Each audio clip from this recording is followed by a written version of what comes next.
Hola, ¿cómo están? Me da mucho gusto estar una vez más con ustedes en este estudio del libro de Apocalipsis. Ha sido un deleite poder compartir con todos ustedes en casa este estudio. ¿Y qué les parece si hacemos una oración y cantamos una alabanza antes de recibir la palabra de Dios? Cierra tus ojos ahí desde donde tú te encuentras y vamos a orar. Padre, gracias te damos, Señor, porque tú eres maravilloso, tú eres precioso, Señor, tú tienes cosas grandes y maravillosas para tu pueblo, Señor. Gracias por este estudio del libro de Apocalipsis.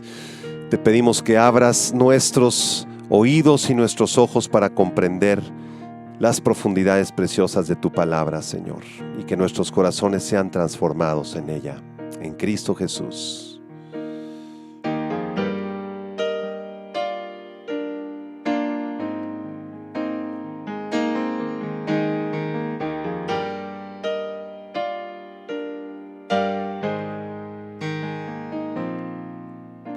Jesús, Señor de la creación, siendo en forma de Dios, se despojó de sí mismo, tomó la semejanza de hombre, siendo puro y sin mancha, entre nosotros vivió. Y asimismo se humilló, tomando forma de siervo, hasta su vida entregar y en una cruz terminar. Mas Dios a lo sumo lo exaltó y su nombre engrandeció, para que ante su autoridad toda rodilla se doble y toda lengua confiese que Jesús es el Señor.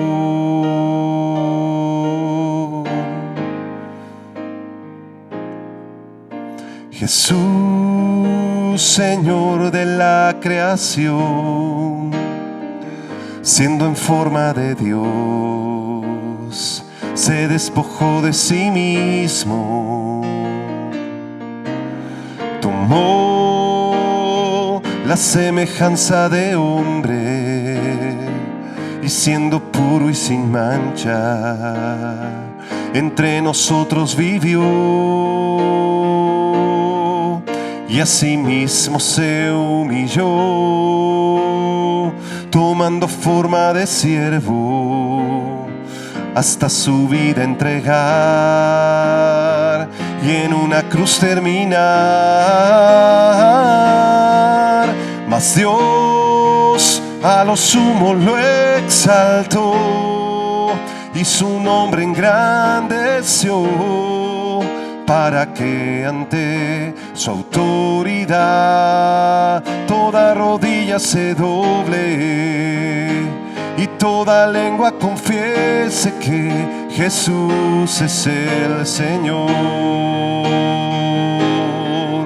Mas Dios a lo sumo lo exaltó y su nombre engrandeció, para que ante su autoridad toda rodilla se doble y toda lengua confiese que Jesús es el Señor.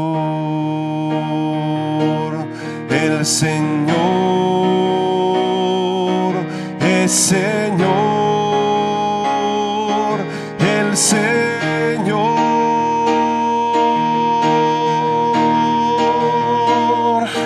El Señor es Señor, el Señor.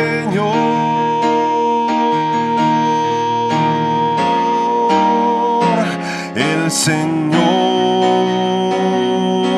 es Señor, el Señor.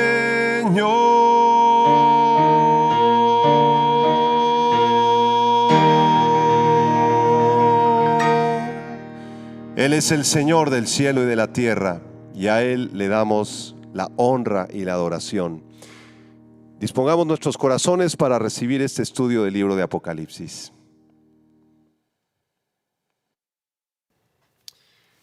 Muy bien, pues vamos a continuar con este estudio que ha sido de muchísima bendición. Hemos aprendido mucho de la palabra de Dios, pero sobre todo nuestros corazones han sido transformados, nuestros corazones han sido tocados.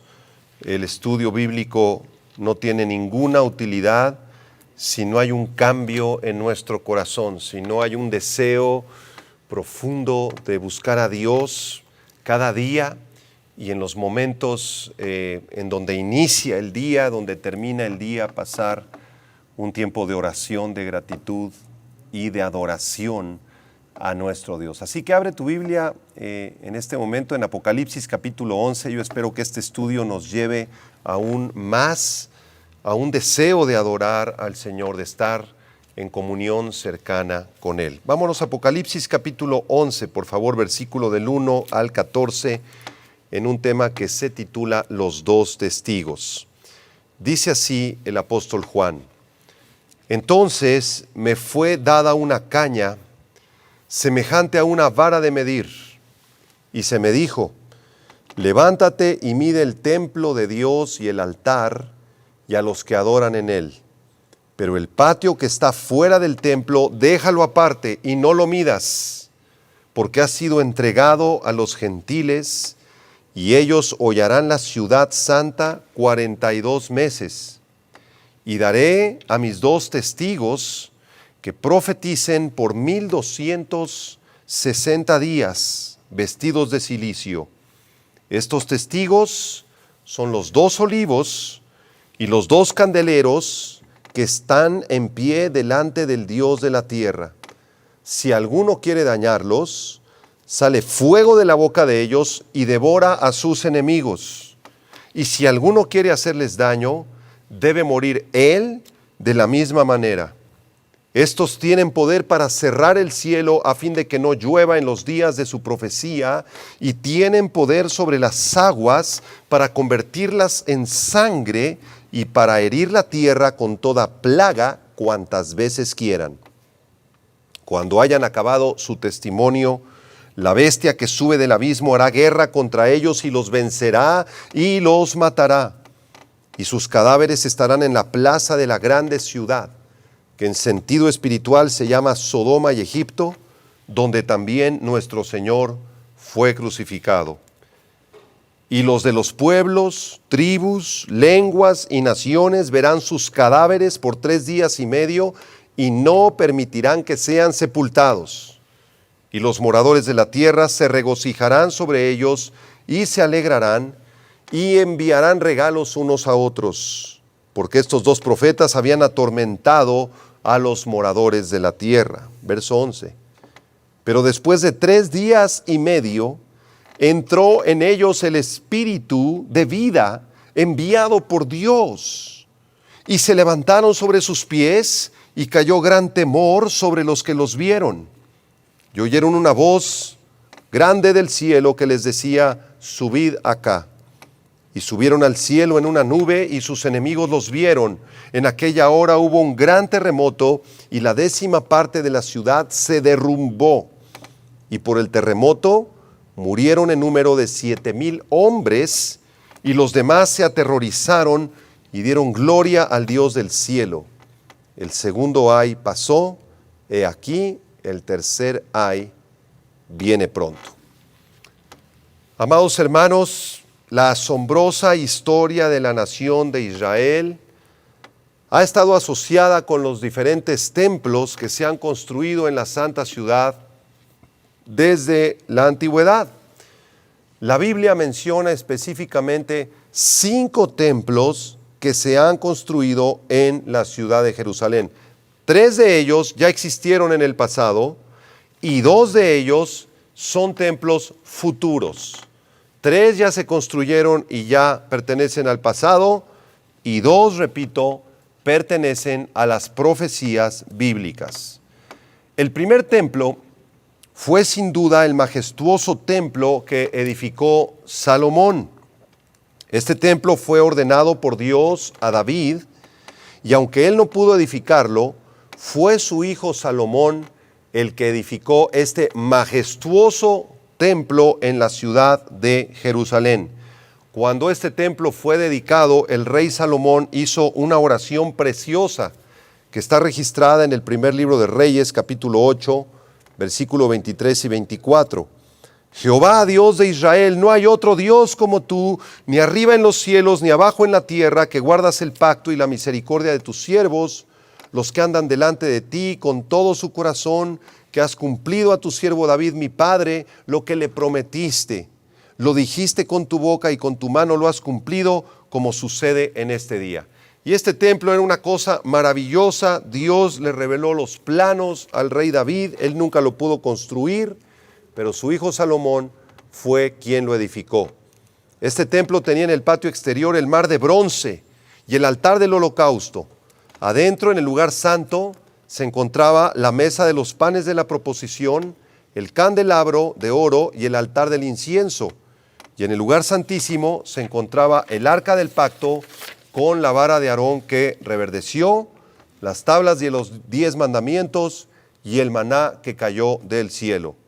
A ambos lados de este templo de Salomón se encontraban 2 columnas grandísimas que sostenían la estructura, llamadas Jaquín y Boaz. Y los sacerdotes y el rey entraban en este templo a través de una gran puerta enchapada en oro de aproximadamente 10 metros de alto y 4 metros de ancho. Este templo, construido por el rey Salomón, fue destruido por el rey Nabucodonosor y su ejército babilónico durante el tiempo del primer asedio a Jerusalén en el año 587 antes de Cristo. Y es importante saber que el lugar donde se edificó este templo fue justamente en el monte Moriah. Aquí en el monte Moriah fue donde Abraham estuvo a punto de entregar en sacrificio a su hijo Isaac. Ustedes recordarán allá en el libro del Génesis. Y justamente ahí en esa montaña fue donde Dios le ordenó a Salomón construir este primer templo.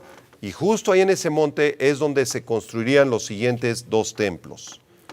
El segundo templo fue construido por Zorobabel y el sumo sacerdote Josué en el año 515 a.C.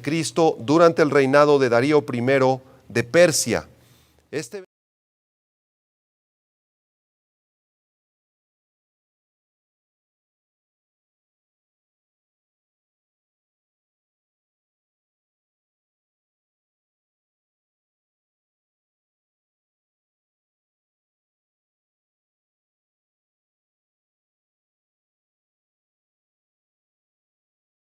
...65 antes de Cristo, Judas Macabeo, de acuerdo al libro primero y segundo de los Macabeos, que son libros deuterocanónicos, históricos de Israel, este templo se reedificó. El tercer templo fue reconstruido, fue una reconstrucción en realidad del segundo templo y fue ampliado por Herodes. Herodes el Grande alrededor del año 19 antes de Cristo. Herodes demolió totalmente lo que había quedado del segundo templo para construir un nuevo templo en su lugar. Este tercer templo se construyó sobre una explanada de 500 metros de largo por 300 metros de ancho. Imagínense qué espacio, es un terreno gigantesco, 500 metros, medio kilómetro de largo por 300 metros de ancho. Y este templo fue el que visitó Jesucristo desde que era niño para celebrar las 3 fiestas obligatorias que toda la nación de Israel tenía que celebrar: la Pascua, Pentecostés y la fiesta de los tabernáculos. Esta ordenanza de la celebración de estas 3 fiestas obligatorias se encuentra en Éxodo capítulo 23. Así que en este tercer templo ya no se encontraba el arca de la alianza, ni las tablas de la ley, ni la vara de Aarón que reverdeció, ni el maná, ni el urim, ni el tumim, porque todo esto fue destruido por el malvado rey Nabucodonosor en el año 587, ya lo explicamos, en los tiempos del primer templo. Nabucodonosor arrasó con todos estos artefactos. Y bueno, este tercer templo también fue destruido. Jesucristo profetizó en Mateo capítulo 23 y Mateo capítulo 24 que este tercer templo construido por Herodes sería totalmente destruido. ¿Cuándo ocurrió la destrucción del tercer templo? Apúntalo.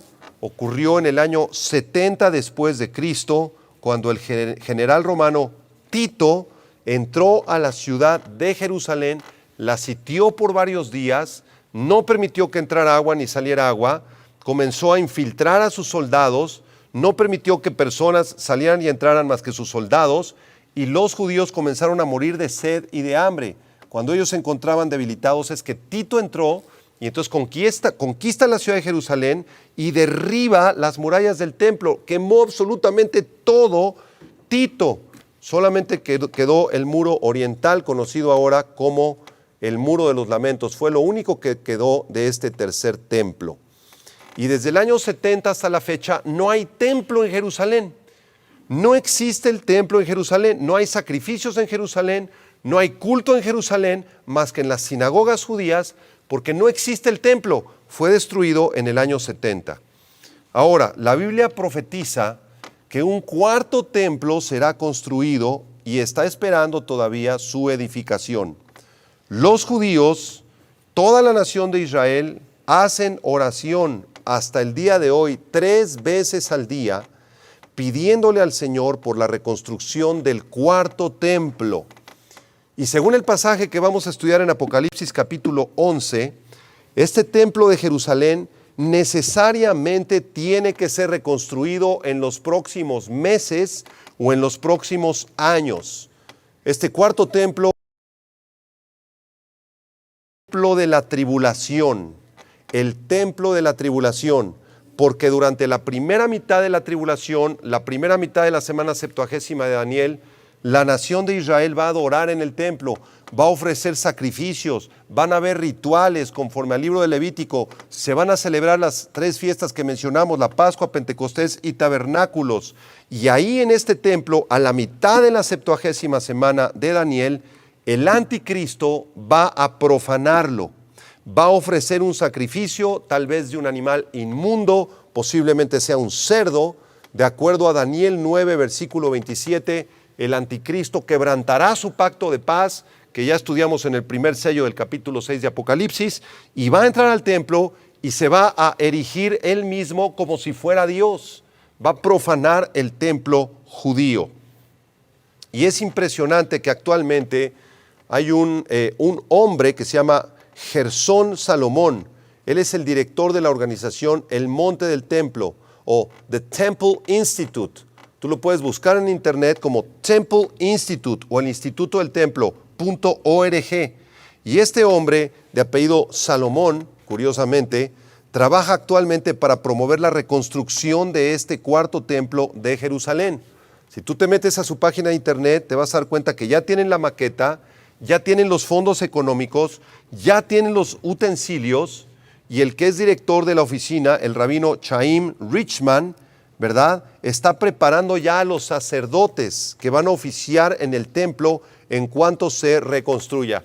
Así que en la nación de Israel esto es muy popular. Hay muchos judíos que están invirtiendo su dinero, sus recursos, para que en cualquier momento, en el momento que haya paz entre árabes y judíos, los judíos puedan entrar y puedan reconstruir este cuarto templo. Ya tienen a los sacerdotes, ya tienen los sacrificios, ya tienen el arca del pacto, ya tienen la menorá, ya tienen los animalitos que van a sacrificar, ya tienen todo. El problema de esta construcción del cuarto templo radica en que actualmente el espacio donde se debe construir está ocupado. Está ocupado por el Domo de la Roca, uno de los lugares más importantes del Islam, en donde ellos dicen, en la religión del Islam, que fue ahí en el Domo de la Roca donde ascendió el profeta Mahoma al cielo, lo cual es una mentira, porque Mahoma murió en la tierra, él no resucitó ni fue arrebatado al cielo. Pero los musulmanes piensan que esto es lo correcto y que él ascendió desde la ciudad de Jerusalén justo ahí en el monte Moriah, porque recordemos que ellos son primos de los judíos también, ellos creen en Abraham, y cuando Abraham subió al monte Moriah para ofrecer en sacrificio a Isaac, Ellos creen en eso también, es un lugar santo, sagrado para él. Se llama el Domo de la Roca, porque si tú ves, en este edificio hay un domo gigantesco y exactamente abajo del domo, que es de color dorado, allá abajo se encuentra una roca. Y esa es la roca, dicen ellos, donde Abraham iba a sacrificar a su hijo Isaac. Por eso se llama el Domo de la Roca. Entonces ahí en el Domo de la Roca es un lugar santo para los judíos también. Ahí es donde ellos deberían de edificar el templo, el cuarto templo, que se conoce como el templo de la tribulación o el templo del anticristo. Y hay un quinto templo que se profetiza también en las Sagradas Escrituras, y este quinto templo será el que establezca el Señor Jesucristo cuando regrese a la tierra para reinar por 1000 años.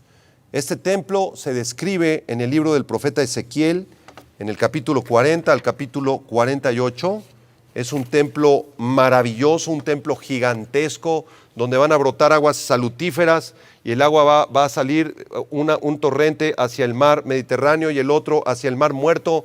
Y el mar Muerto ahorita que está lleno de sal, que no hay peces, no hay vida, por eso se llama el mar Muerto, va a explotar en vida, van a haber pececitos de todos colores. Y ahí en el templo de Ezequiel, o el templo del milenio, va a reinar nuestro Señor Jesucristo. El primer ministro va a ser el rey David, y van a haber jueces que gobiernen sobre las tribus de Israel, y ahí estaremos nosotros también para ofrecer ofrenda y para ofrecer adoración a nuestro Señor Jesucristo. Así que después de esta revisión muy rápida, este repaso de los 5 templos, vamos a adentrarnos, ahora sí, Apocalipsis capítulo 11, por favor. Versículo 1. Apocalipsis 11:1 dice aquí el apóstol Juan: entonces me fue dada una caña semejante a una vara de medir, y se me dijo: levántate y mide el templo de Dios y el altar y a los que adoran en él. Es muy interesante que tal vez fue uno de los ángeles que hablaron en el capítulo anterior, en el capítulo 10, quien le dio esta caña de medir a Juan. La palabra caña proviene del griego cálamos, y se refiere a una planta como un junco que crecía en el Valle del Jordán hasta una altura de 5 a 6 metros. Entonces, estas plantas se utilizaban como varas o como bastones para hacer medidas arquitectónicas, pero también se podían rebajar para dejarlas muy chiquitas como plumas de escritura. Así dice la tercera de Juan, versículo 13. Entonces, generalmente estos cálamos se utilizaban como instrumentos para medir. Después, esta voz le dice a Juan: levántate y quiero que midas el templo de Dios y el altar y a los que adoran en él. Ahora, ¿a cuál de los 5 templos se está refiriendo aquí en Apocalipsis 11 este ángel que le está hablando a Juan? No está hablando del templo de Salomón, ni del templo de Zorobabel, ni del templo de Herodes, porque ya no existen. Entonces está hablando del cuarto templo, está hablando del templo en los tiempos de la tribulación, el templo donde va a entrar el anticristo a profanarlo. Entonces aquí el ángel le dice: levántate, toma tu caña y mide el templo, mide el altar y mide a los adoradores, a cada uno de ellos. Ahora, quiero que noten el versículo 1 que no se nos da ninguna medida arquitectónica.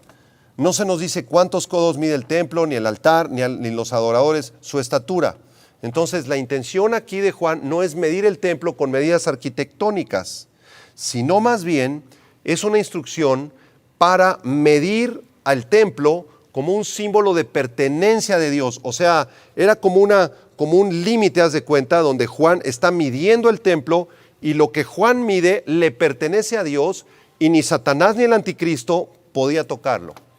Entonces, el templo está medido, está resguardado por Dios, el altar del templo está medido y resguardado por Dios, y los adoradores que vayan a adorar al Dios vivo y verdadero también están medidos y están resguardados por Dios. ¿Y cómo podemos demostrar esto? ¿Habrá algún pasaje en la Biblia que demuestre que hay alguna medida y que esa medida represente el cuidado y la protección de Dios? Vámonos a Zacarías capítulo 2. Zacarías capítulo 2, versículo del 1 al 5. Es un texto muy interesante que respalda esta interpretación que estamos dando. Versión Reina Valera 60, Zacarías 2 del 1 al 5, dice: alcé después mis ojos y miré, y he aquí un varón que tenía en su mano un cordel de medir.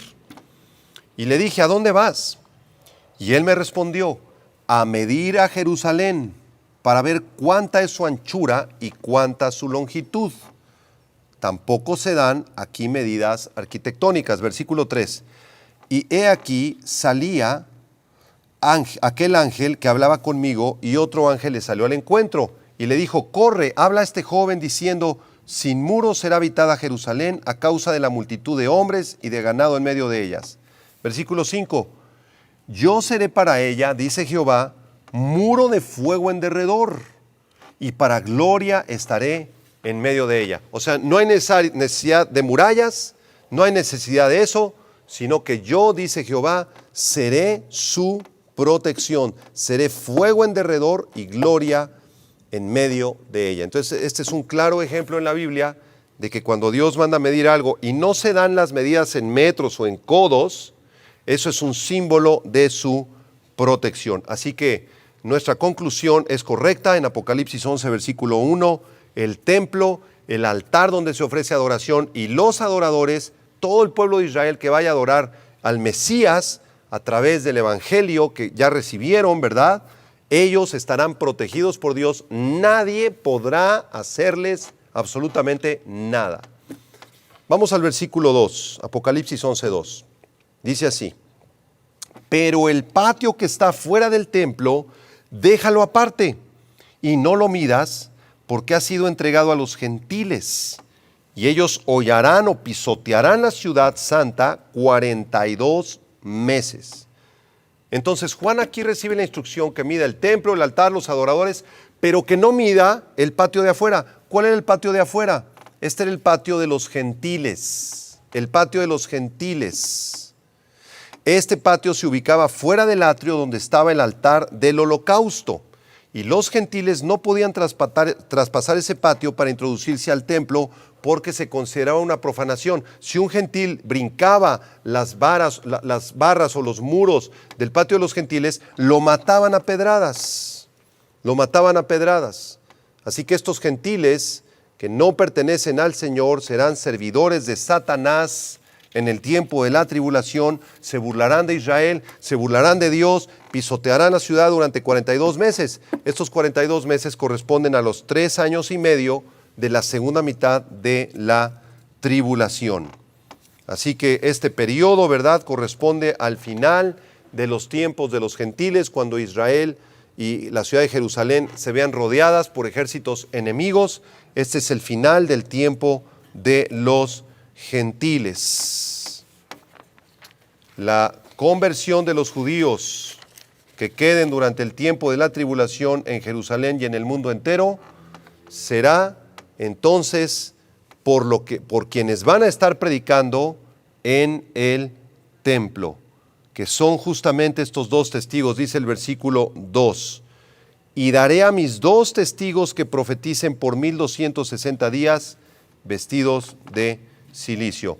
Así que vamos a analizar a continuación a estos 2 testigos que son personajes enigmáticos.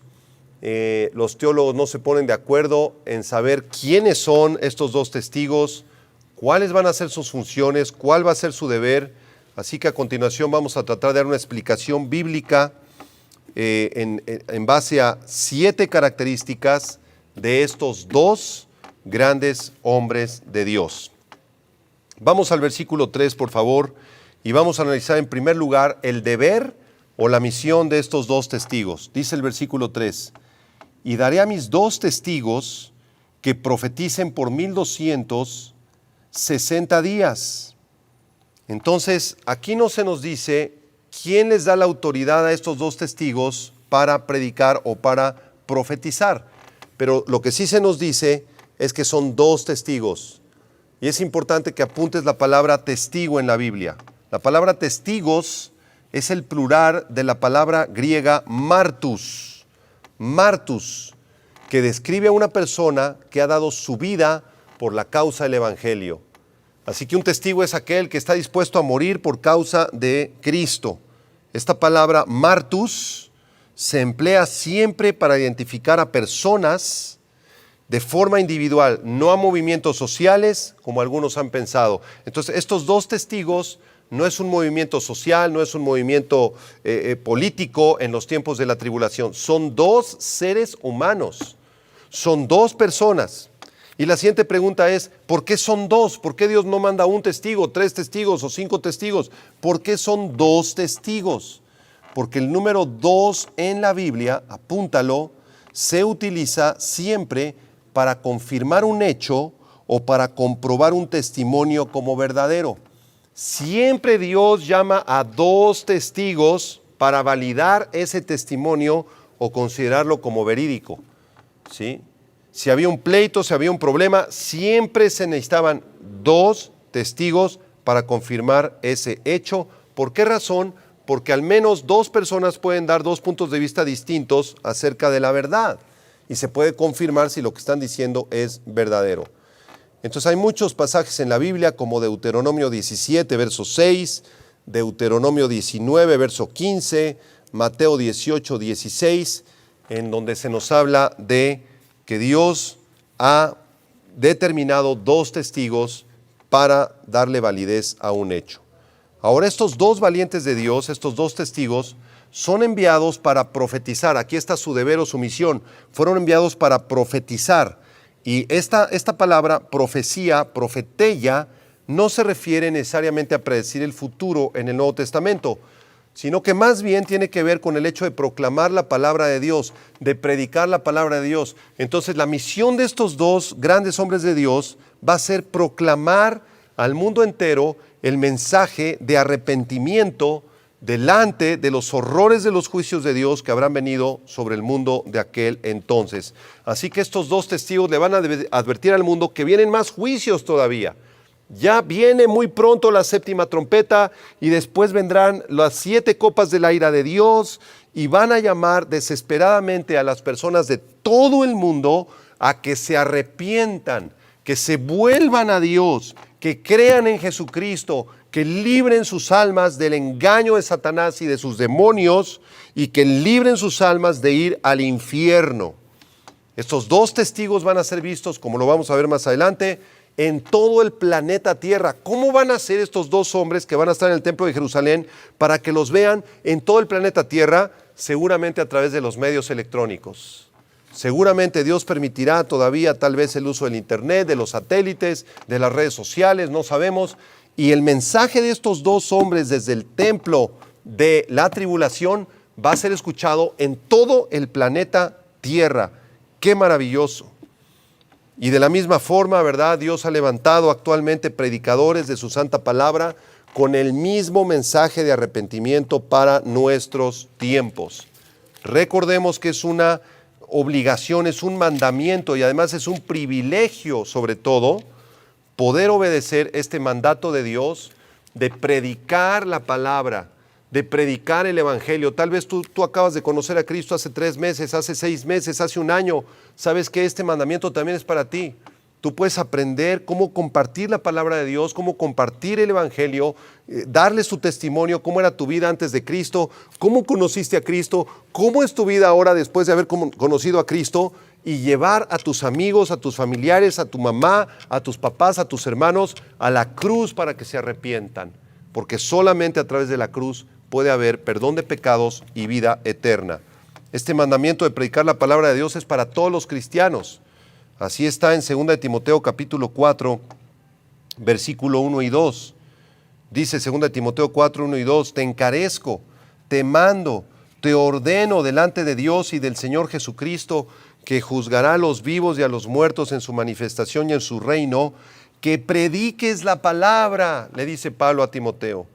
Predica la palabra, que instes a tiempo, fuera de tiempo, redarguye, reprende, exhorta con toda paciencia y doctrina. ¿Sabes qué, Timoteo? Es necesario que prediques la palabra de Dios, porque la mayor parte de la humanidad no conoce a Cristo.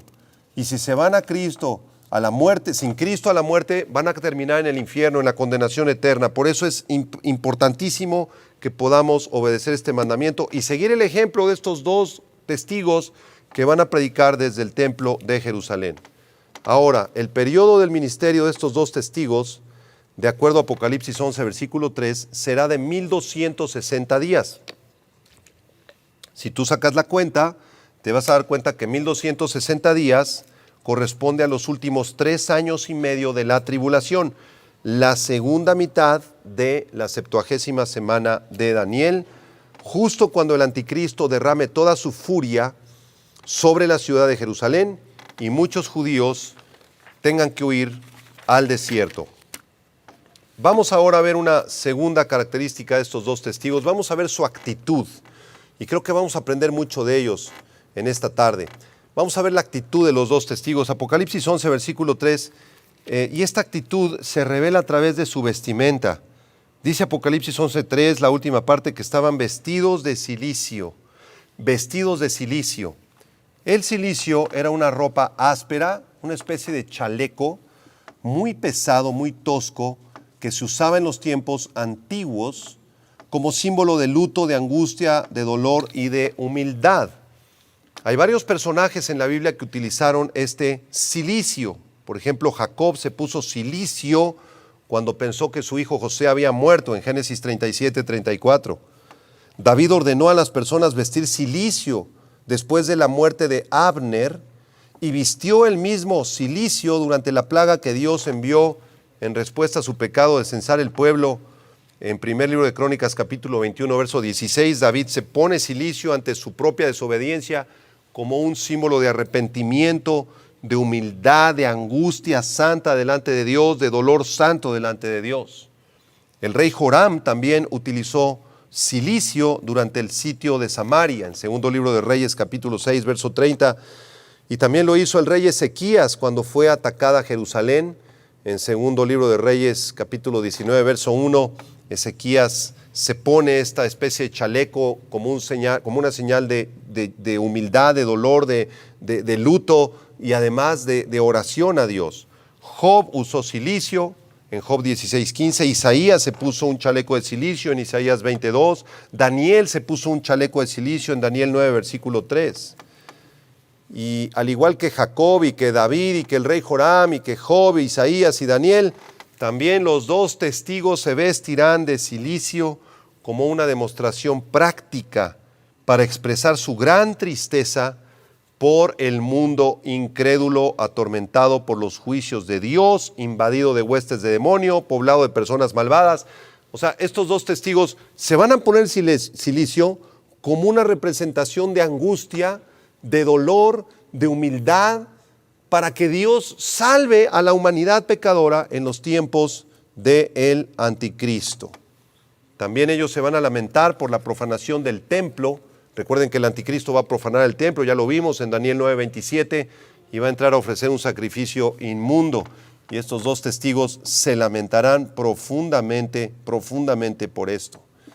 Y esto nos habla de una actitud de angustia santa que debemos tener los creyentes, porque el mundo no conoce a Cristo, el mundo vive para sí mismo, el mundo está en pecado. ¿Quién va a orar por los incrédulos? ¿Quién siente dolor por aquellos que no conocen a Cristo? ¿Quién siente una angustia santa, un dolor santo por aquellos que están en falsas religiones? ¿Quién siente esto?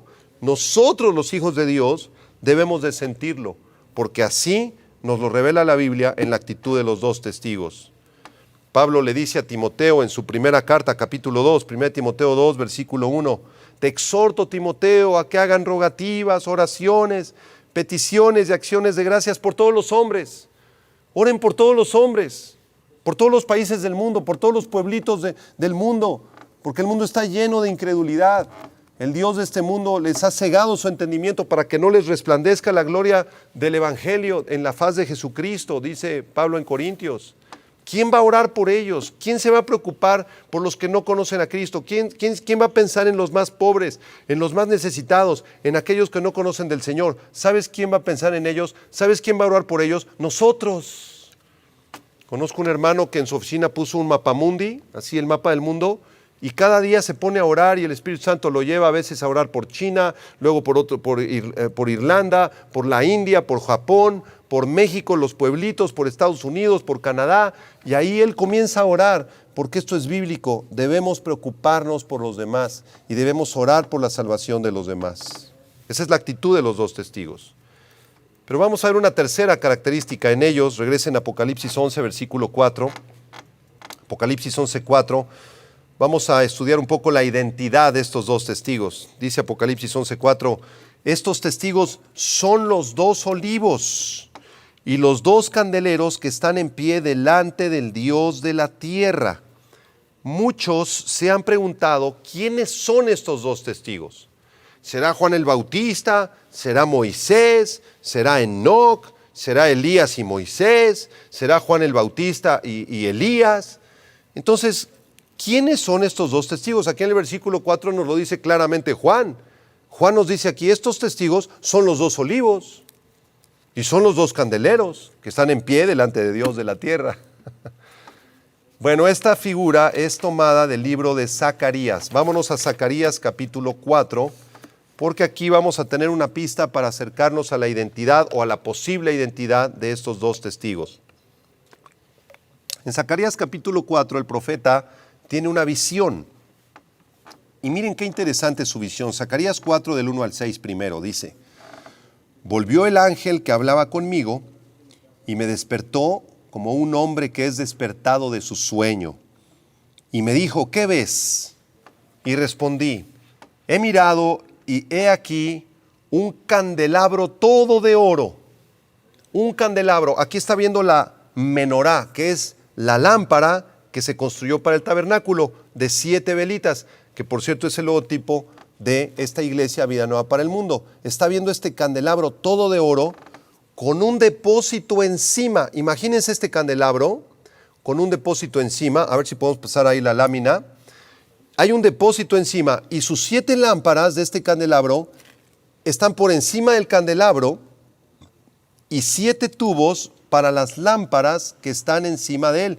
O sea que está el candelabro y hay 7 tubitos que salen de cada una de las 7 lamparitas de la menorá o de esta lámpara que están conectadas justamente al depósito de donde se alimentan estas lámparas.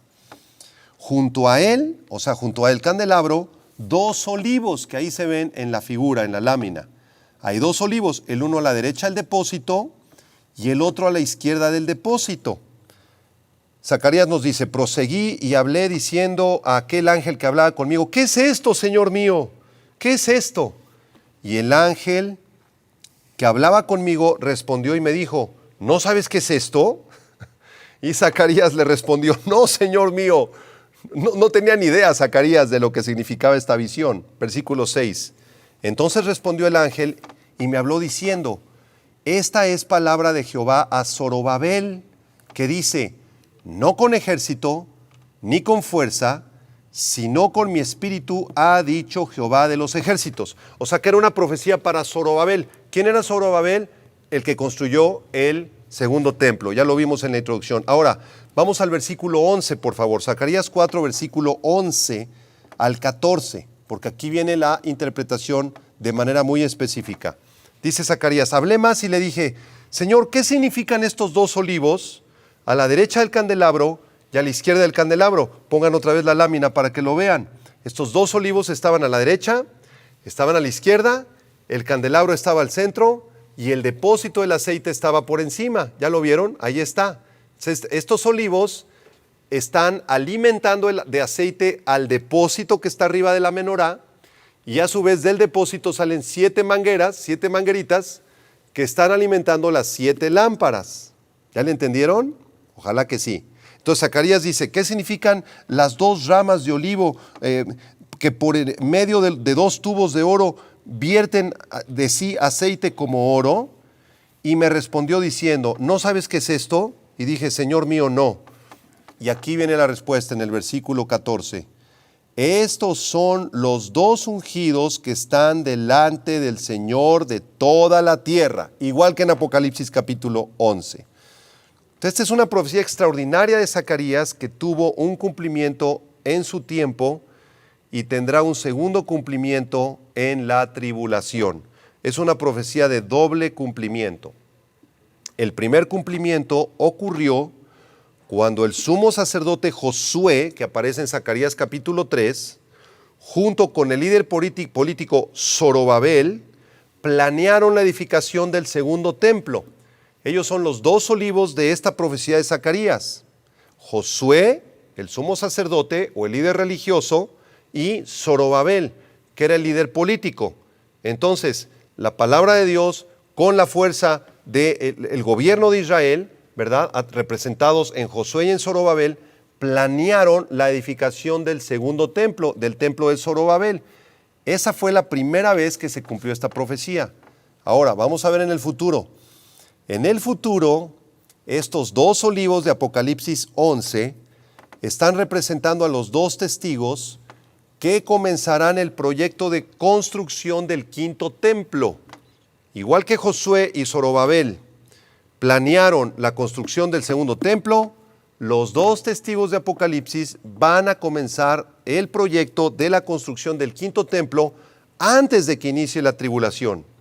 Así que este templo del reino de los 1000 años de Jesucristo será planeado por estos dos testigos. Y entonces ellos no van a planear, aquí rectifico, la construcción del templo de la tribulación. Más bien, estos dos testigos, sean quienes sean, van a planear la reconstrucción del templo milenial de Jesucristo. Del templo milenial de Jesucristo. La conexión de las lámparas y los árboles representa el suministro constante y espontáneo de aceite que está fluyendo desde los olivos a las lámparas. Representa el poder del Espíritu de Dios, representado por el aceite que fluye desde los árboles hasta los candelabros para traer salvación a la nación de Israel y a los gentiles que crean en Cristo durante el tiempo de la tribulación. Así que estos dos testigos están representados en la profecía de Zacarías por estos dos árboles. Ellos están llenos de la presencia del Señor. Ellos están trayendo luz o están alumbrando de forma simbólica la menorá, y de esta manera están predicando el mensaje de la luz de Cristo a toda la nación de Israel y a todas las personas gentiles que crean en Cristo en el tiempo de la tribulación. Esto es impresionante. Maravilloso. Y además de esa función como predicadores, están organizando la construcción del quinto templo, que es el templo de Ezequiel, capítulo 40 al 48. Ahora, se ha especulado acerca de la identidad de estos dos testigos. Tal vez la teoría más adecuada es que ellos sean Moisés y Elías, por varias razones. En primer lugar, los milagros que estos dos testigos harán, como destruir a sus enemigos con fuego y contener la lluvia y convertir el agua en sangre y herir a la tierra con plagas, son muy similares a los juicios que Dios trajo por medio de Moisés y Elías en el Antiguo Testamento. Recordemos que Elías hizo descender fuego del cielo en el segundo libro de los Reyes. Elías anunció una sequía de 3 años y medio sobre la tierra que se cumplió, dice primer libro de Reyes capítulo 17 y Santiago capítulo 5. Y es la misma duración que la sequía que producirán los dos testigos, 3 años y medio. Entonces concuerda todo, ¿verdad? Pareciera ser Elías uno de los dos testigos. Y también Moisés, recordemos que convirtió las aguas del Nilo en sangre y trajo las plagas de Egipto. Entonces solamente Moisés y Elías son aquellos que cumplen las características de los dos testigos de Apocalipsis capítulo 11. Moisés y Elías también dejaron la tierra de forma extraordinaria. Elías fue llevado al cielo en una carroza de fuego, segundo libro de Reyes capítulo 2, y Dios enterró el cuerpo de Moisés en un lugar que nadie sabe, nadie conocemos el lugar de la sepultura de Moisés. Entonces, es muy probable que sean Moisés y Elías estos dos testigos en el tiempo de la tribulación. Regresamos a Apocalipsis capítulo 11, vamos a ver una cuarta característica de estos dos testigos. Vamos a ver su gran poder dado por Dios. El gran poder de estos dos hombres se describe en Apocalipsis 11, versículo 5. Dice así: si alguno quiere dañarlos, sale fuego de la boca de ellos y devora a sus enemigos. Y si alguno quiere hacerles daño, debe morir él de la misma manera. Ellos tienen poder para cerrar el cielo a fin de que no llueva en los días de su profecía, y tienen poder sobre las aguas para convertirlas en sangre y para herir la tierra con toda plaga cuantas veces quieran. Entonces, estos dos testigos, se nos dice que se van a defender de sus enemigos, va a salir fuego de su boca. Cuando el anticristo quiera mandarles a unos francotiradores o alguien que entre al templo así con dagas o con metralletas, antes de que puedan matarlos, va a salir fuego de sus bocas y van a consumir a sus enemigos.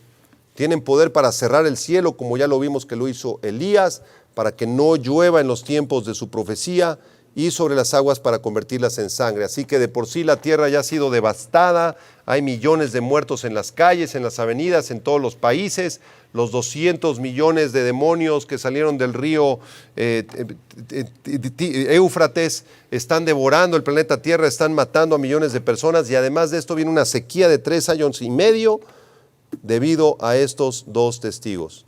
Ahora, algunos han pensado que el fuego que sale de la boca de los testigos es en sentido figurado, representando los juicios de Dios. Pero esto es un error. El fuego que sale de la boca de los testigos es fuego literal, es fuego real, como el fuego que mandó Dios sobre Nadab y Abiú, que los consumió.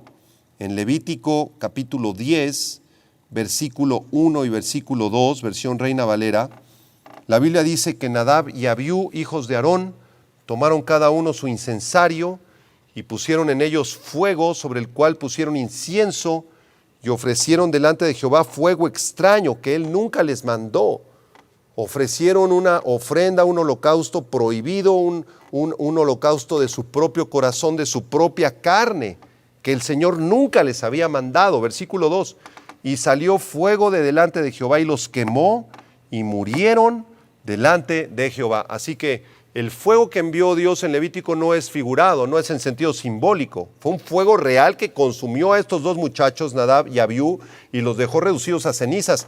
Va a ser algo muy parecido en el templo de la tribulación. Cuando vengan los enemigos de los testigos, simplemente van a abrir su boca, va a salir un fuego así como de soplete, ¿verdad? Miles de grados, y va a consumir completamente a sus enemigos hasta que se cumpla la misión de estos dos testigos de predicar las buenas nuevas del Evangelio en los tiempos de la tribulación. Y esto nos debe abrir los ojos, hermanos. Qué misericordia tan grande de Dios en el tiempo de la tribulación. Dios podría enviar sus juicios y destruir ya el mundo entero, pero todavía Dios tiene misericordia de este mundo, le da 7 años de oportunidad todavía al planeta Tierra para que se arrepientan, y les predica el mensaje del Evangelio a través de los 144,000 muchachos judíos que ya estudiamos en Apocalipsis 7, levanta a estos dos testigos en Apocalipsis capítulo 11 que van a predicar el mensaje del Evangelio en todo el planeta Tierra, y más adelante levanta un ángel en Apocalipsis capítulo 15, y este ángel de forma física, literal, se materializa y predicará el Evangelio en todo el mundo. ¡Qué misericordia tan grande de Dios! ¡Qué Dios tan grande tenemos! Dios es lento para la ira y grande, grande en misericordia. Así que, al igual que estos dos testigos, insisto, debemos predicar el Evangelio, debemos anunciar las buenas nuevas, y aunque la gente no quiera recibir el mensaje, debemos insistir, tenerles paciencia y gran misericordia. Regresamos a Apocalipsis 11, versículo 7. En quinto lugar, vamos a estudiar la muerte de los dos testigos. La muerte de los dos testigos. Dice así: cuando hayan acabado su testimonio, cuando hayan terminado su misión de predicar el Evangelio, la bestia que sube del abismo hará guerra contra ellos y los vencerá y los matará. Aquí la palabra bestia ocurre por primera vez en el libro del Apocalipsis. Y esta bestia que se menciona en el versículo número 7 se refiere sin lugar a dudas al anticristo. El anticristo será un hombre que surja justo al inicio de la tribulación, es el primer sello, el primer jinete del caballo blanco, que viene a traer una falsa paz entre la nación de Israel y las otras naciones, principalmente los árabes, para que se pueda justamente edificar el templo judío en el monte Moriah, el templo de la tribulación, exactamente. Entonces, esta es la primera mención de la bestia en el libro del Apocalipsis. Y dice aquí la palabra de Dios que esta bestia, este anticristo, hará guerra contra ellos. Será tanto su odio por el Evangelio verdadero y por la palabra de Dios y por la cruz de Jesucristo y la resurrección de Jesucristo, que va a hacer guerra contra ellos y los vencerá y los matará. Así que aquí al anticristo se le da poder delegado de parte de Dios de asesinar a los dos testigos. Y aunque el anticristo va a terminar con sus vidas y los va a destruir físicamente, nunca va a poder terminar con la fe de estos dos hombres poderosos, llenos del Espíritu Santo. Y aquí hay una lección para nosotros, y la lección, apúntalo por favor, es que la verdadera fe salvadora, la fe que nos llevó a Cristo, a creer en Cristo, a ser salvos, es inquebrantable. Ni siquiera el mismo Satanás, ni las huestes más espantosas y poderosas del infierno pueden hacer apostatar a un verdadero cristiano. Satanás podrá atacarnos, podrá llevarse tu casa, podrá llevarse a tus hijos, podrá tocar tu cuerpo, tocar tu cuerpo físicamente, enfermarte, unas cosas horribles, pero nunca, nunca podrá tocar tu alma, porque tu alma le pertenece a Cristo. En Lucas capítulo 12, versículo del 4 al 5, el Señor Jesucristo dijo: no temáis a los que matan el cuerpo y después nada más pueden hacer, pero os enseñaré a quién debéis temer. Temed a aquel que después de haber quitado la vida, tiene poder de echar en el infierno. Sí, os digo, a este temed. ¿Quién es el único Rey soberano y poderoso que puede darnos la vida o quitárnosla? Es Dios. Es Dios. ¿Quién es el que tiene poder para salvar un alma o enviar a una alma, a una persona a la perdición en caso de que esa persona lo haya rechazado? Es Dios, no es el diablo. Entonces no debemos temer ningún ataque de Satanás. Al que debemos temer es a Dios. Y estos dos valientes se van a levantar así delante de la bestia, ¿verdad? Se le va a dar poder a la bestia que los ataque, que los confronte y que los asesine. Y vean lo que dice el versículo 8, Apocalipsis 11:8. Y sus cadáveres estarán en la plaza de la grande ciudad, que en sentido espiritual se llama Sodoma y Egipto, donde también nuestro Señor fue crucificado. Aquí se identifica, sin lugar a dudas, la plaza de la ciudad de Jerusalén, que en aquel tiempo va a estar llena de corrupción, como ya lo está desde ahora. Por eso se le llama en sentido espiritual Sodoma, que fue una ciudad llena de inmoralidad, Egipto, una ciudad, un país lleno de idolatría, y donde nuestro Señor fue crucificado. Así que sin lugar a dudas, los van a arrojar así sus cadáveres en la plaza central de la ciudad de Jerusalén. Verso 9. Y los de los pueblos, tribus, lenguas y naciones verán sus cadáveres por 3 días y medio y no permitirán que sean sepultados. ¿Cómo es posible que todos los pueblos y todas las tribus y todas las lenguas y todas las naciones vean sus cadáveres? Por los medios de comunicación. Por eso sabemos, como lo mencionamos anteriormente, que el mensaje de estos dos testigos va a llegar a todos los rincones del planeta Tierra. Se van a hacer famosísimos. En pocas semanas todo el planeta Tierra los habrá escuchado. Van a ser más famosos que los presidentes de las naciones más poderosas del mundo actualmente. Y serán traducidos, el mensaje será traducido o de alguna manera lo van a comprender las tribus africanas, las tribus guatemaltecas en Sudamérica, las tribus cheroques en Estados Unidos, los rusos, los japoneses, los chinos, los que viven en todos los países del mundo van a saber del mensaje. Y al mismo tiempo que supieron del mensaje, se van a enterar del asesinato de estos dos hombres y van a ver los cuerpos, los cadáveres de ellos por 3 días y medio, y el anticristo y sus secuaces impedirán que sean sepultados, que es la peor ofensa que tú le puedes hacer a una persona. Si una persona muere, inmediatamente lo tienes que trasladar al velorio, al crematorio y enterrarlo cuanto antes, a más tardar al día siguiente. Por ley aquí en México hay que velar el cuerpo 24 horas. Pero después de eso ya no lo puedes tener afuera, porque es una ignominia, es un insulto para la familia y para la persona que falleció. Merece ser enterrada cualquier persona que haya fallecido.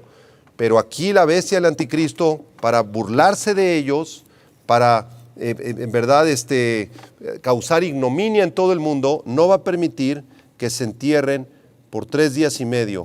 Versículo 10, tristísimo el versículo 10, dice: y los moradores de la tierra, recuerden esta expresión, moradores de la tierra, se refiere a los impíos, a los malvados. Los moradores de la tierra se regocijarán sobre ellos y se alegrarán y se enviarán regalos unos a otros, porque estos dos profetas habían atormentado a los moradores de la tierra. Así que el mundo perverso, el mundo malvado, va a hacer fiesta por la muerte de los dos testigos. Van a ser el Día Internacional de la Muerte de los Testigos Muertos.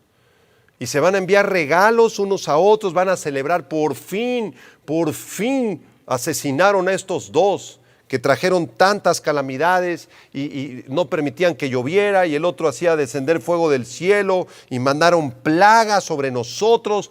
Qué bueno que nuestro gran jefe, el anticristo, los mandó a asesinar, y van a celebrar enviándose regalos.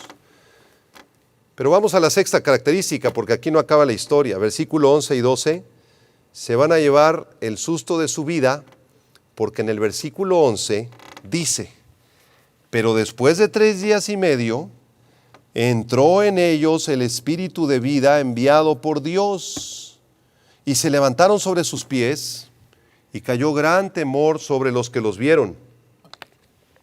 Y oyeron una gran voz del cielo que les decía: subid acá. Y subieron al cielo en una nube, y sus enemigos los vieron. Así que los festejos del Día Internacional de la muerte de los dos testigos de Dios se va a interrumpir de repente, de forma espectacular, por un acontecimiento sobrenatural. Después de 3 días y medio, que estos 3 días y medio pueden prefigurar la segunda parte de la tribulación, tal vez, ¿sí? Durante estos días se exhibieron los cuerpos en la plaza pública de Jerusalén. Dice la Biblia que el espíritu de vida enviado por Dios entró en los dos testigos y se levantaron sobre sus pies. Dios va a regresar el alma y el espíritu de estos dos hombres, y se va a reintegrar otra vez al cuerpo, y van a ser resucitados como Cristo resucitó de los muertos, como la iglesia habría resucitado 3 años y medio antes y fue trasladada al cielo, y como toda la nación de Israel resucitará 3 años y medio después, cuando Cristo regrese. Así que todo mundo va a ver también la resurrección de estos hombres, de tal manera que cayó gran temor sobre los que los vieron. Va a haber un pánico que se apodere del mundo pecador cuando los odiados y vituperados torturadores de repente volvieron a la vida. Este evento se va a estar repitiendo y repitiendo y repitiendo constantemente en la televisión, en los medios electrónicos, en el Facebook, de tal manera que todo el mundo se va a enterar que estos dos hombres resucitaron con el poder de Dios. Y estos dos testigos escuchan una voz, versículo 12, que les decía: suban acá.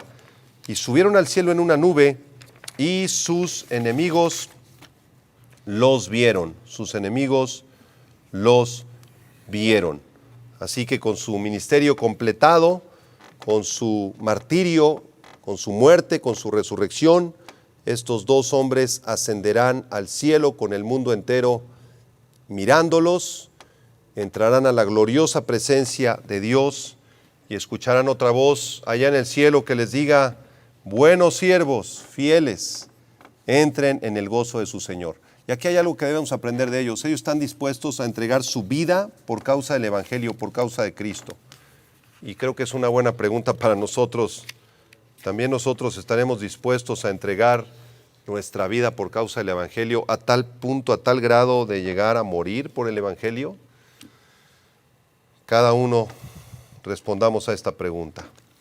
En séptimo y último lugar, para terminar, vamos a ver la influencia de estos dos testigos, versículo 13 y 14. Dice el verso 13 que en aquella hora hubo un gran terremoto y la 10ª parte de la ciudad se derrumbó, y por el terremoto murieron en número de 7,000 hombres, y los demás se aterrorizaron y dieron gloria al Dios del cielo. Aquí la palabra hombres, donde dice la Biblia que murieron 7,000 hombres, en el texto original griego esta palabra es literalmente nombres de hombres. O sea que es una frase muy rara en el griego, una frase poco común, que pudiera indicar que estos 7,000 muertos eran personas muy importantes, líderes en los gobiernos mundiales del anticristo.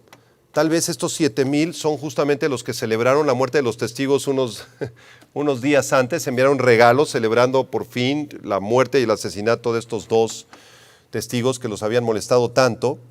Y estos 7,000 justamente son esos gobernantes, esos líderes mundiales sobre los cuales Dios envía un juicio y murieron inmediatamente, ¿sí? Además hubo un terremoto y la ciudad en su 10ª parte se derrumbó. Como resultado de este terremoto y de la asombrosa resurrección de los dos testigos, los demás hombres se aterrorizaron y dieron gloria al Dios del cielo. O sea, viene un juicio sobre la ciudad de Jerusalén, mueren estos 7,000 hombres en todo el mundo, este terremoto sacude la ciudad de Jerusalén, la 10ª parte de las casas, de los edificios se derrumba y los demás hombres se aterrorizaron, dice la Biblia, y dieron gloria al Dios del cielo. Como resultado de este violento terremoto, los demás se aterrorizan y los demás, esta frase los demás puede referirse a los habitantes de Jerusalén, judíos que aceptarán la fe del Señor Jesucristo. ¿Por qué razón? Porque algunos de la ciudad de Jerusalén se van a convertir, gran parte de los judíos se van a convertir debido a la predicación de los dos testigos, y dice la Biblia, le darán gloria al Dios del cielo, y esta es una señal de arrepentimiento genuino para ellos. Así que aquí se nos revela en el versículo 13 que algunos judíos se van a convertir por la predicación de los dos testigos. Y el versículo 14 cierra esta sección de la palabra, donde dice, el segundo ay pasó y he aquí, el tercer ay viene pronto. El segundo ay se refiere a la 6ª trompeta y el tercer ay es justamente la última trompeta, la 7ª trompeta que vendrá muy, muy pronto. El inminente juicio de la 7ª trompeta está a punto de ocurrir. ¿Qué es lo que aprendemos de este texto? Bueno, aprendemos que todavía hay tiempo de arrepentirse, que todavía hay forma de encontrar salvación en Cristo Jesús y que es necesario que si tú no conoces a Cristo, lo recibas en este momento. Termino leyendo Proverbios capítulo 1, verso 23 en adelante, en la Nueva Traducción Viviente. Un texto muy interesante, quiero que lo escuches. Proverbios 1, 23, vengan y escuchen mi consejo. Está hablando el Señor, dice, les abriré mi corazón y los haré sabios. Los llamé muy a menudo, pero no quisieron venir. Les tendí la mano, pero no me hicieron caso. No prestaron atención a mi consejo y rechazaron la corrección que les ofrecí. Por eso me reiré cuando tengan problemas, me burlaré de ustedes cuando les llegue la desgracia, cuando la calamidad caiga sobre ustedes como una tormenta, cuando el desastre los envuelva como un ciclón y la angustia y la aflicción los abrumen. Entonces cuando clamen por ayuda, no les responderé. Aunque me busquen con ansiedad, no me encontrarán, pues odiaron el conocimiento y decidieron no temer al Señor. Rechazaron mi consejo y no prestaron atención cuando los corregía. Por lo tanto, tendrán que comer el fruto amargo de vivir a su manera y se ahogarán en sus propias intrigas. Pues los simples se apartarán de mí hacia la muerte. Los necios serán destruidos por su despreocupación. En cambio, versículo 33, en cambio, todos los que me escuchan vivirán en paz, tranquilos y sin temor del mal. Nuestra oración es que tú escuches la voz del Señor, que escuches su palabra y que le entregues tu vida a Él, porque los tiempos del arrebatamiento de la iglesia, de los juicios que estamos estudiando en el libro de Apocalipsis están muy, muy cercanos. Oremos. Señor, gracias te damos por tu palabra, te bendecimos, te adoramos, Padre, y oramos por este mundo incrédulo, este mundo que se encuentra lejos de ti, donde cada quien vive para sí mismo, para sus deleites, para sus ídolos, para su codicia, para su adulterio, para su propio dinero. Y la gran mayoría del mundo ignora tu palabra, Señor, ignora que tú eres un Dios santo, un Dios de misericordia, pero también un Dios de juicio, un Dios que tiene que juzgar la maldad. No puedes pasar por inocente al culpable, Señor. Pedimos por todos aquellos que no te conocen, para que les des una oportunidad de escuchar tu palabra, Señor, y que puedan venir arrepentidos delante de ti, reconociendo que solamente en Jesucristo hay salvación y perdón de pecados, que solamente a través de la sangre de Cristo podemos conocerte, Señor, y ser reconciliados contigo, Señor. Oramos que tu Espíritu Santo toque los corazones más duros, Señor, y que ellos puedan venir al conocimiento de tu gracia, Señor. Gracias te damos por tu palabra, por estos dos hombres maravillosos, estos dos testigos. Queremos aprender de ellos su santidad, su valentía, el poder espiritual que ellos tenían por medio de tu Espíritu Santo, su nivel de compromiso contigo, Señor, su humildad, su mansedumbre. Enséñanos a aprender de ellos, Señor. Te lo pedimos en el nombre de tu Hijo Jesucristo. Amén. Muchas gracias por haber escuchado y nos vemos en la próxima clase de Apocalipsis. Que Dios te bendiga. Vida Nueva para el Mundo se sostiene y propaga el mensaje de salvación